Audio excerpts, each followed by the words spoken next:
너희에게 평강이 있을지어다. 아멘. 샬롬입니다. 우리 오늘 아침에도 따뜻한 마음으로 우리 동역자들, 우리 친구들과 함께 앞뒤로 서로 간의 사랑을 이렇게 좀 샬롬이라는 말로 나눠보겠습니다. 샬롬 해보시겠습니다.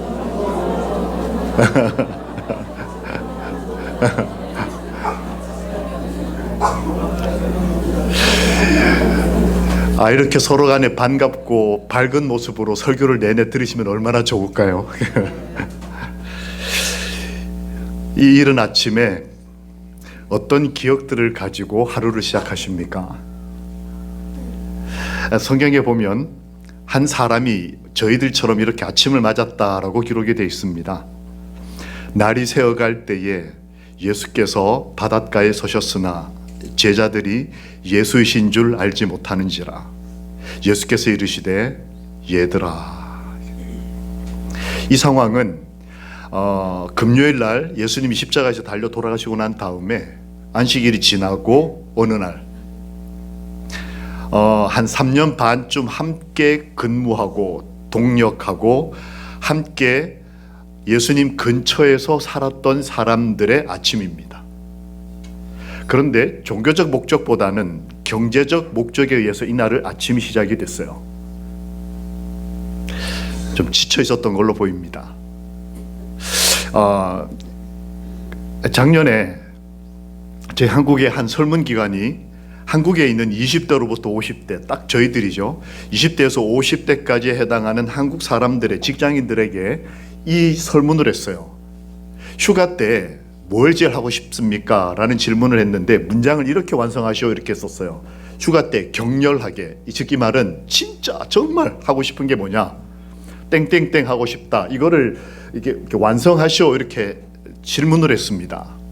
우리 부산 의리 36병원 우리 가족들은 이 질문에 대해서 어떻게 답을 하실까요? 유니폼이 제일 이쁜 부서가 어딜까요? 이 눈에 확 띕니다. 연두색. 저는 어느 부서인지 모르고 지금 여쭤보는 겁니다. 예, 저는 방콕 하고 싶습니다. 감사합니다. 휴가 때 뭘 좀 하고 싶으세요? 가족들하고. 방콕 하시는. 휴가 때 뭘 좀 하고 싶으세요? 방콕 하고 싶다.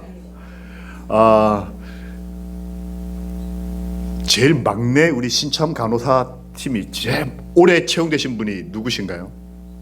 가장 최근에 채용되신 분. 이럴 때 자신 있게 손 안 드셨다 나중에 혼나시는 거 아닌가 모르겠어요.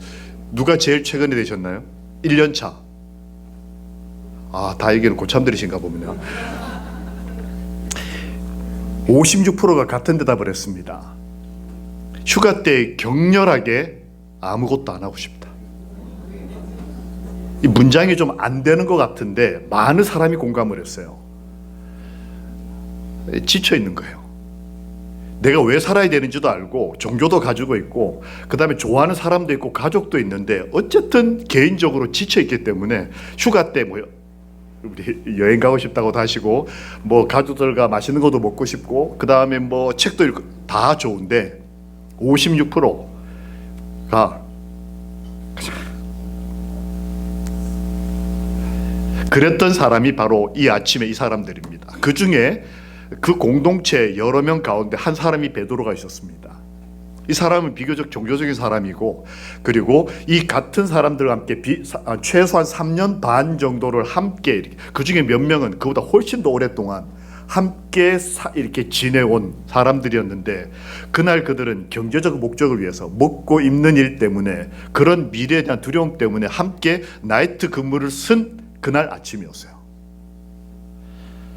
근데 개인적으로는 그가 예수님과 관계가 좋지 않았습니다. 직장은 36병원이지만 예수님하고는 별로 아예 모르는 것도 아니고 예수님을 배신했던, 버렸던 사람이었어요. 게다가 그런 기억 때문에 자기의 과거를 다 아는 동료 사람들이 너 예수도 안 믿으면서 맨날 그냥 아침에 출근급부 찍어야 되니까 와가지고 앉아 있는데 난 어제 저녁 술도 마셨고 흔히 말하는 비종교적인 삶을 동력자들이 다 알고 있는 거예요. 너 어제 그랬잖아. 그래서 그는 함께 먹고 사는 것 때문에 함께 이렇게 모여는 있지만 되게 외롭게 이렇게 근무하는 그런 사람이었던 것으로 보입니다. 게다가 밤새 나이트 근무를 쓰고 피곤하고 절박했어요. 피곤하다는 말은 좀 부족한. 게다가 예수님이 왔을 때 예수님을 알아보지 못한 것도 문제였습니다. 왜냐하면 사랑했는데 못 알아본 것도 문제지만 사랑했다 배신했는데도 못 알아봤다는 게 더 큰 문제 아니겠어요? 기억에 문제가 있었어요. 아마 충격이 컸던 것 같아요. 삶이 너무 절박했든지. 그런데 이런 베드로가 어떻게 지금 현재 이런 위대한 베드로, 십자가에도 거꾸로 매달릴 정도의 겸손한 이런 위대한 베드로로 변화됐을까 하는 것입니다. 그에게 크랙 포인트가 있었어요. 이 크랙이라는 말은 이제 축구 용어, 스포츠 용어로 했을 때는 팽팽한 어떤 상황에서 균형을 일으킬 수 있는 존재. 열심히 안 하는 게 아니고 다들 열심히 하는데 그런 긴장감이 딱 이렇게 평형을 이루고 있던 어떤 오늘 같은 아침, 별일 없는 것 같고 그냥 와서 똑같은 일하고 이런 상황에서 어떤 균형, 이렇게 쪼개짐을 일으킬 수 있는 존재를 축구에서 흔히 손흥민 같은 사람을 크랙이라고 불러요. 나의 인생에, 베드로 인생에 크랙 포인트가 그날 아침에 찾아왔어요. 크랙 포인트 1. 먼저 그는 갈릴리에 있었다는 거예요. 그의 현실은 지금 이렇지만 뭐 경제적 목적을 위해서 삼육병원에 있든지 아니면 자기 좋아하는 사람하고 몇 년째 같이 생활하고 있든지 뭐 이런 걸 다 떠나가지고 현재 그는 갈릴리에 있었다. 요거를 우리에게 대입하면 나는 어쨌든 간에 삼육병원에 있다. 이게 굉장히 중요한 크랙 포인트였어요. 왜 그럴까? 마태복음 28장 7절에 보면 예수님이 죽은 자 가운데서 살아나시고 난 다음에 너희보다 먼저 갈릴리로 가시라니 거기서 미팅이 있을 거다라는 얘기가 천사들에 의해서 예언이 됐어요. 그래서 갈릴리는 교회보다 더 중요한 장소가 됐어요. 갑자기 교회는 예루살렘에 있었거든요.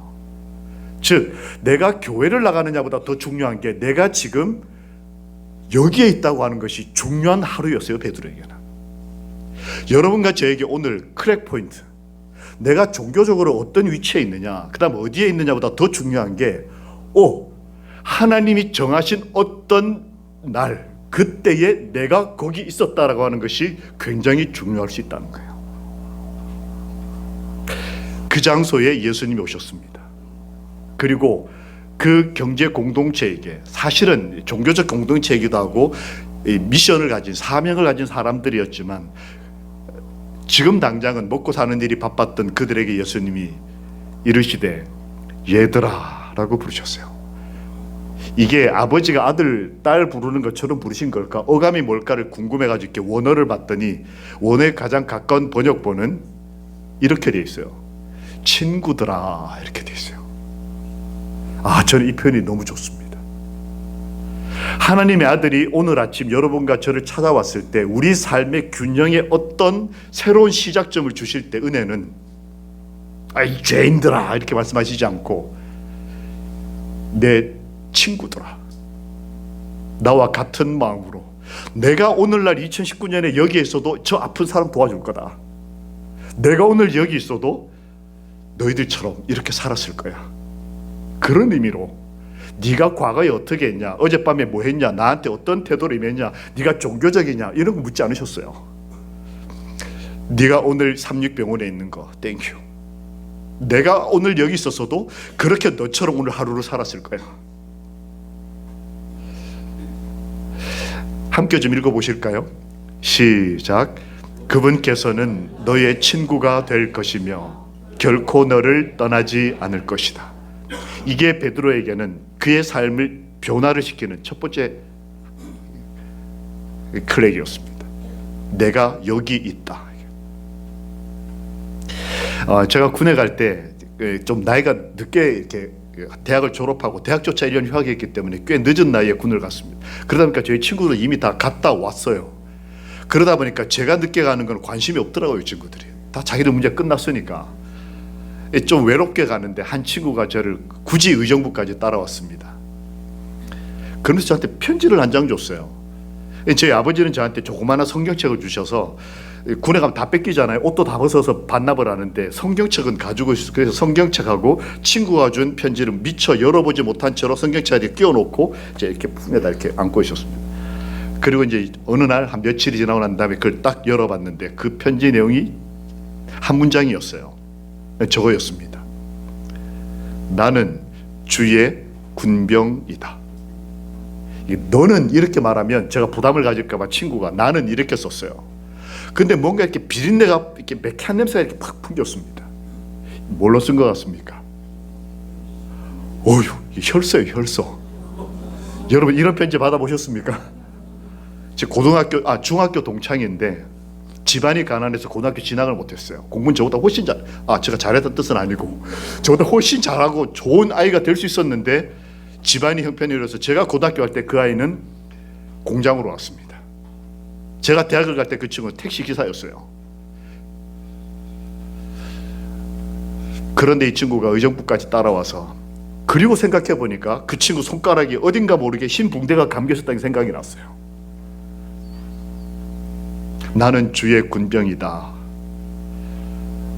초창기 가장 신앙을 지키기 어려운 순간에 여러 번 이걸 읽으면서 나에게 친구가 있다. 이게 그런 의미예요. 십자가의 피로 쓰신 혈서. 친구들아, 여러분과 저에게 삶의 방향을 다시 한번 재정립하고 나이가 들어서 과거를 기억하는 것뿐만 아니고 젊어서 미래를 본과 동시에 내 지난 시간들을 정리할 수 있는 여유를 내 친구 예수께서 오늘 여기 있는 여러분과 저에게 기회를 허락하시는 겁니다. 그래서 예수님 사랑에 탄 여인이 쓴 책에 이렇게 기록되어 있더라고요. 십자가는 거룩한 우정, 곧 하나님의 우정의 상징이었다. 술 친구도 좋고 함께 이렇게 일하는 동력자도 좋은 친구들이지만 저희들에게 더 좋은 친구가 있으니 나에게 피로 나의 자유와 행복을 보장해 주신 그분, 그 거룩한 우정이 오늘 아침 저희 삶의 중요한 변화의 힘이 되기를 예수님 이름으로 기도합니다. 아멘.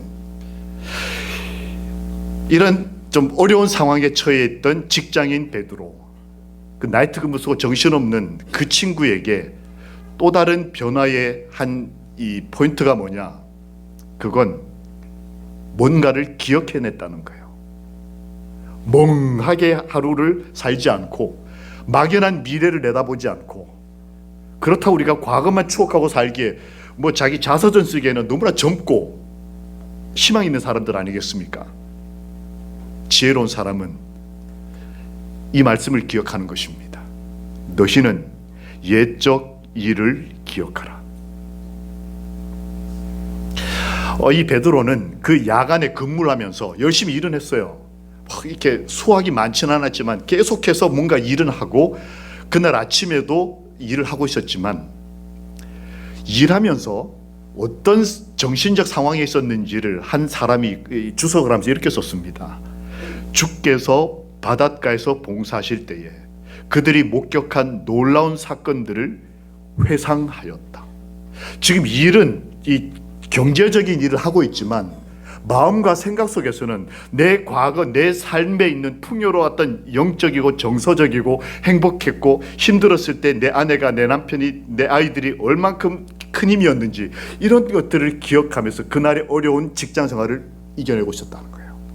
즉 회상하고 있었어요. 여러분 오늘 하루 근무하실 때 어떤 생각하시면서 근무하시겠습니까? 야, 맞아. 내가 그때 내 남편하고 데이트할 때 이런 게 참 행복했어.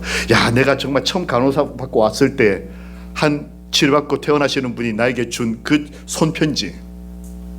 아, 내 친구가 나에게 꽃다발을 병동으로 보내줬을 때. 저는 종종 지금도 생각합니다.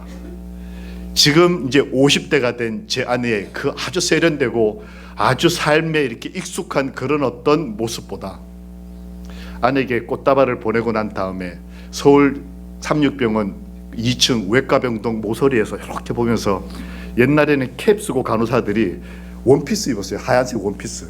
그거 입고 제 아내가 한번 지나가는 거 보려고 착 숨어가지고 그러다 제 아내가 이렇게 간호사 보니까 싹 지나갈 때 진짜 예뻤어요.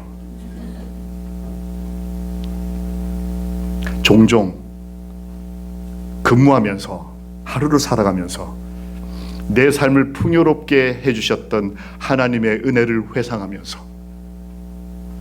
예수님을 다시 한번 바라보는 것, 그럴 만한 장소에 있다는 것, 아침에 이렇게 와서 잠깐이지만 함께 그런 기억 속에 예수님의 말씀을 듣고 예수님을 한번 바라볼 수 있다는 이 삶이 행복하기를 소망합니다. 그날 그 이른 아침에 하나님께서 이 사람에게 변화를 주셨습니다. 어떤 변화가 있었을까? 베드로는 겉옷을 입고 바다로 뛰어들었다라는 표현이 그 성경절에 기록이 되어 있더라고요. 여러분, 바다로 뛰어들면 겉옷을 벗어야 되지 않겠습니까? 이 겉옷이라는 게 굉장히 거창스럽고 불편한 것을 오히려 입고 바다로 뛰어들, 이게 참 궁금했어요. 시대소망에 보니까 이런 표현이 있었습니다. 그의 열심, 그의 열정. 예수님과의 추억이 깃들어 있는 그 겉옷, 예수님이 예루살렘 입성할 때 그 나귀의 안장을 만들고 바닥을 깔았던 자신의 옷에 남은 마지막 예수의 흔적을 기억하고 겉옷을 입는 이 열정과 바다로 뛰어드는 열정이 그날 베드로에게 회복이 됐어요. 예수님에게 가기 위해서 열정을, 이게 그 다음에 보니까 예수님이 오셔서 그 아침에 갑자기 너 나 사랑하냐? 다 큰 남자들끼리 사랑을 회복시켜 주시고 내 양을 먹여줬으면 좋겠다, 내 양을 치료해주면 좋겠다라고 오늘 내가 살아야 될 명분을 그냥 경제적 목적을 넘어서는 고귀한 하나님의 삶의 모습으로 삶을 이렇게 업데이트해 주시는 변화가 있었습니다. 근데 이 열심이라는 말을 보니까 이사야서에 보니까 하나님의 모습이었더라고요. 하나님이 열심을 입어 겉옷을 삼으셨다. 하나님이 삼육병원을 세우시고 이 병원의 장래를 내다보시고 여기서 열심히 일하시는 여러분의 모습에서 동료애를 느끼고 친구들하고 부르신 이유는 그분도 그런 열심을 가지고 이 아침에 일찍 일어나서 출근하고 또 열심히 일하고 환자를 돌보고 예수님도 그렇게 사셨기 때문에 그런 변화가 베드로에게 있었습니다. 인간의 마음에 일어나는 변화, 곧 인간의 품성의 변화는 살아계신 구주께서 영혼을 구하시려고 역사하고 계심을 보여주는 기적이다. 한 사람의 맥박이 제세동기에 의해서 다시 뛰는 것도 기적이지만 살아있는 내가 오늘 감사와 기쁨으로 살아갈 수 있는 또 다른 시작이 있을 수 있다면 그거야말로 하나님이 인정하시는 기적이다. 이 소중한 기적이 각 부서에서 햇볕 한번 보지 못하는 자그마한 사무실에서 근무하시는 한 분 한 분에게 일지라도 꼭 오늘 일어나게 되기를 예수님 이름으로 기도합니다. 이른 아침에 보너스를 하나 더 주셨어요. 그건 생선구이였습니다. 저는 이 장면을 너무 좋아합니다. 그 공동체가 밤새도록 나이트 근무 쓰고 정신이 없을 때 예수님이 그날 아침에 제일 먼저 하신 일은 자기를 알아보지도 못하는 사람들을 위해서 바닷가에서 생선을 굽고 아침 식사를 준비하는 일이었어요. 어제 제가 마치고 나가는데 저한테 종이봉투 2개를 주시더라고요. 이 뭡니까? 도시락이래요. 열어봤더니 와, 정말 좋았습니다. 여러분 어떠셨는지 모르겠어요. 저는 너무 좋았어요. 그래서 막 가면서 제가 김밥을 1개 2개 먹으면서 운전하면서 가는데 첫 번째 봉투 먹고 두 번째 봉투 먹을 때 기분이 조금 덜했어요. 첫 번째 봉투에는 초코바가 있었는데 두 번째는 없더라고요. 누가 그걸 빼먹었나 봐요. 첫 번째 거 먹고 두 번째 먹다가 이거 누가 빼먹었지 이런 시험에 들었어요. 제가. 예수님이 그런 도시락을 아침에 준비하시고 오늘 아침에 저희 나갈 때 오늘 생선구이 이게 뭐였을까?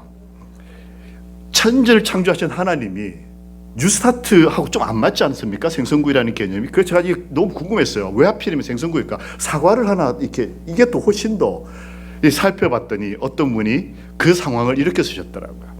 하나님과 접촉하는 어떤 이 모멘텀이었다. 그게 뭐냐? 생선 한 토막은 그때 당시 가난한 어부가, 평범하고 가난한 어부가 일상적으로 먹는 한 끼 식사였다라는 기록이 있더라고요. 무슨 말이냐면 어떤 한 가난한 바닷가 사람이 밥을 먹을 때마다 예수님이 살아나셨다. 그분이 나를 좋아하신다 라는 걸 기억할 수 있도록 추억을 만들어 주신 거예요. 우리말로 바꾸면 밥 한 그릇 뭐 이런 거, 김치 한 그릇 이런 개념이에요. 만약 이게 워커힐, 호텔, 뷔페 뭐 이렇게 됐으면 이거 뭐 1년 동안 돈 마서 가야 되지 않겠어요? 그런데 예수님께서 그때 당시 가난한 어떤 사람이 먹는 한 끼 식사를 준비해서 먹여주심으로 어떤 사람도 생선 한 토막을 먹을 때마다 맞아, 하나님이 나를 기억하신다는 것을 기억할 수 있도록 참 세련되고 섬세한 멋진 친구세요. 이런 시절 기억나십니까? 이거 뭐 오해 말고 보시면 좋겠습니다. 작품 사진입니다. 갤러리에 이렇게 전시됐던 작품 사진입니다.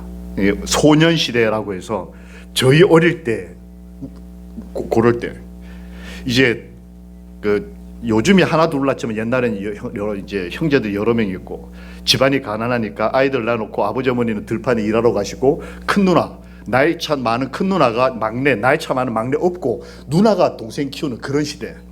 이렇게 막 데리고 학교 갔다 와서 줄넘기 하고 놀고 있는데 애 배고프다 그러면 도시락 먹으려고 지금 이제 들판에 가서 엄마 휴대용 도시락 먹고 있는 상황이에요. 제가 이제 목회를 막 처음에 나오는데 두 교회가 저를 콜을 했습니다. 하나는 지금도 큰 교회, 하나는 이제 서울의 조그만한 교회. 그래서 이제 뭐 기도하고 아버지 조언을 따라 조그만한 교회를 갔습니다. 서울 노원구에 있는 중계동이라는 교회였어요.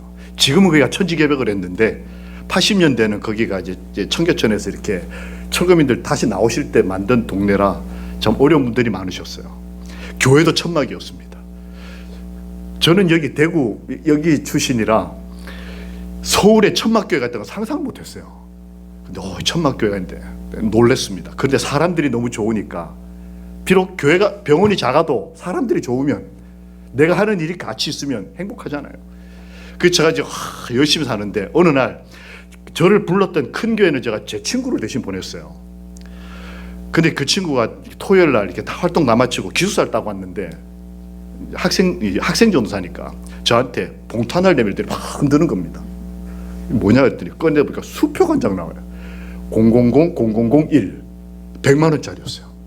와, 이게 뭐냐 그랬더니 교회 어느 한 유력한 장로님이 그 장학금으로 주셨다는 거예요. 전도사로 나와줘서 고맙다고. 그때 저희 한 학기에 등록금이 86만 원이었어요.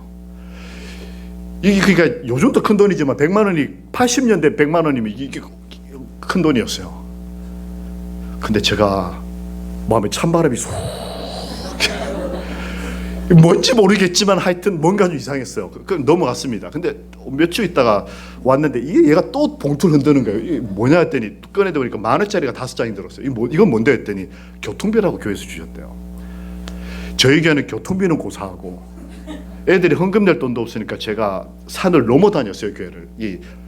그 노원구에 불암산이라는 산이 있는데 이쪽 편이 노원구, 중계동, 상계동, 하계동이고 반대편이 삼육대학이에요.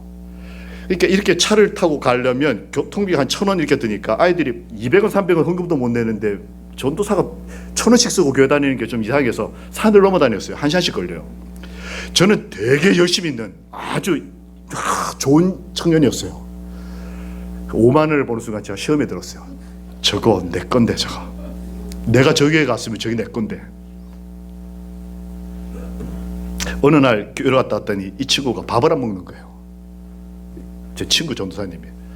토요일 저녁을 안 먹고 일요일 아침도 안 먹고, 요즘이야 밥 안 먹고 저녁에 뭐 피자 시켜 먹고 뭐 이러면 되지만 그때는 밥 굶는 애들도 동기들도 많았고 식당에서 밥 먹을 수 있는 것만 해도 땡큐였어요. 근데 밥을 안 먹길래 너 왜 안 먹냐 그랬더니 말을 안 해요. 점심까지 거의 하루를 굶었습니다. 그러더니 제가 자꾸 물으니까 하는 말이 우리 장로님이 오늘 저녁에 워커힐에서 뷔페 사준다 그랬다. 일요일 저녁에 뷔페 먹으려고 토요일 저녁부터 굶는 거예요, 친구가. 딱 휘파람 불면서. 그걸 딱 보는 순간에 짜증이 확 올라오면서 저희 교회가 싫어지는 거예요. 제가 다니는 교회. 왜냐하면 1년이 다 돼가는데 저희 교회들은 저한테 밥 먹지 않은 사람이 아무도 없는 거예요. 하나님을 사랑하고 똑같은 일을 하고 가치 있는 일을 한다고 생각하는데 저 사람은 저렇게 돈을 많이 받고 저 사람은 좀 편해 보이고 저 사람은 인정받는 것 같고 나는 그렇지 못한 것 같으니까 삶 전체가 하나님 저한테 왜 이러세요? 뭐 이렇게 되는 거예요. 진짜 생각이 막 깊어지더니 사람들이 나를 싫어하나 보다. 그 다음에는 사람들이 나를 싫어하면 목회를 하면 안 되나 보다. 그러면 과를 바꿔야 되나 보다. 생각이 거기까지 혼자 계속 발전이 되는 거예요. 조그마한 어려움이 생기니까 계속 커져가지고 내가 이 병을 잘못 왔나 보다 뭐 이렇게 되는 거예요. 제가 이제 스트레스 받으면서 과를 옮겨야 될 지경까지 가면서 너무 긴장이 돼서 계속 설사하고 막 난리가 났어요. 마지막 안식일. 진짜 교회 가기 싫은데 그래도 먹고 살아야 되니까 산을 넘어서 교회를 갔습니다. 진짜 출근하기 싫을 때 있잖아요. 그 사람 진짜 보기 싫고 그 부장, 그 과장 내가 안 아프면 그 사람이 아프든지 뭐 이러고 싶고 막 그런 마음으로 딱 가서 앉아 이렇게 있는데 와서 누군가 기쁜 안식일입니다 했는데 짜증이 확 올라오는 거예요. 기쁘기 뭐. 근데 어떤 젊은 참 경건하고 성실한 부부가 오시더니 그때 제가 볼 때는 아저씨 오시더니 전도사님 오늘 저녁에 혹시 시간이 나 시간 많다고 이분들이 깜짝 놀라더니 왜 그러냐 해서 저녁 식사 때문에 그런 거 아니냐 했더니 어떻게 알았냐고. 그날 안식일을 마치고 제가 교회를 옮겨야 이게 실습을 위해서 다른 교회로 가야 되는 마지막 안식일이 됐는데 마지막 안식일 날 하나님이 저를 구원해 주셨어요. 그분들이 저를 식사 초대해 주셨습니다. 그 다음부터는 제가 뭐 다 이게 막 매닉 상태에 빠져가지고 막 돌아다니다가 식사하러 가는데 학생반을 다 부르셨더라고요. 저만 부른 게 아니고 학생반이 한 60명쯤 됐습니다. 우르르르 이제 가는데 산으로 가는 거예요. 불암산 쪽으로. 제가 교회 오는 길로. 왜 이리로 가냐 그랬더니 저기가 집입니다. 보니까 제가 교회를 1년을 다니면서 보지 못했던 산 중턱에 비닐하우스가 이렇게 하나. 비닐하우스에서 사시는 서울 시민을 제가 처음 봤습니다. 이렇게 요만한 판에다 중간에 커튼을 쳐놓고 여기는 거실, 여기는 애들 방, 안쪽 안방. 애들이 60명이 꽉 들어가는데 저도 이렇게 들어가니까 통과하더니 제일 끝에 저 혼자 이렇게 앉죠. 여긴 지성소입니다 하더니 저 혼자 이렇게 끝에다. 그리고 독상을 차리셨어요. 주의 종이니까 독상 드시라면. 김치 요만큼의 큰 그릇에 일품 요리였습니다. 제가 다시 목회를 해야 되겠다 생각한 그 맛있는 요리의 제목이 뭐였을까요? 라면이었어요. 근데 옛날에 라면도 많이 사면 돈이 많이 드니까 라면의 양을 불리는 방법이 국수를 넣어서 끓이는 그런 걸 먹어보신 분이 아마 여기 여러분 계실 겁니다. 그런 거였어요. 먹다 보면 꼬불꼬불한 건 라면이고 안 꼬불한 거는 그냥 국수고 퍼지는 속도가 틀려서 숟가락으로 먹고 뭐 이런 거예요. 그런데도 저는 좋았어요. 왜냐하면 이게 내 존재를 누군가 인정해 준 것 같은 어느 환자가 나와서 나한테 손 한번 잡아주면 과장님이 뭐라 그래도 원장님이 뭐라 그래도 내가 여기 있어야 될 이유가 되는 거예요. 너무 고마워서 막 먹고 있는데 이 젊은 분이 오시더니 무릎을 딱 꿇는 거예요. 어른들이 저한테는 한참 선배 형님 누나인데 그러더니 전도사님 사실은 제가 시골에 있을 때 좀 잘 살았는데 애들 삼육교육 한번 시켜보겠다고 작년에 서울 올라왔는데 이 경제적으로 안정이 안 되니까 하우스 좀 져놓고 임시로. 그리고 그때는 중학교가 의무교육이 아니었기 때문에 사립학교를 보낸다는 건 돈이 많이 들어갈 때였어요. 그러니까 이분들이 번 돈 그대로 애들 교육비로 다 넣느라고 우리 아이들 가르쳐주는 전사님께 너무 고마워서 밥 한 끼 대접하고 싶은데 이게 안 되는 거예요. 경제적으로. 가만 보니까 전도사는 혼자 부르면 안 올 것 같고 전 잘 가는데 학생들 다 부르면 끼워서 부르면 되겠다 싶어서 이분들이 학생들까지 다 생각하다 보니까 일이 커진 거예요. 그래서 저희가 3달 전부터 준비를 했다. 저는 3달 전부터 내가 여기를 왜 다니나, 왜 사람들 날 인정 안 해주나, 나는 불행해 이러고 있는데 어떤 사람은 3달 전부터 라면 한 끼를 60명을 대접하기 위해서 돈을 조금씩 모았다고 이렇게 하는데 제가 막 울컥하는 거예요. 너무 부끄럽고. 그래서 제가 아무 소리 못하고 이렇게 먹고 있으니까 정말 고맙다고 하시더니 여집사님이 이렇게 무릎 꿇어먹어서 제 귀에다 대고, 전도사님, 그런데 전도사님 거는 떡라면이에요. 그러면 이분이 어디서 가래떡을 하나 구해가지고 학생들 전체한테는 못 넣어주고 제가 뭐라고 제 그릇에다가만, 그렇게 보다 보니까 밑에 진짜 떡이 들어가 있어요. 꼭 우리 아이들을 위해서 기도해 달라고.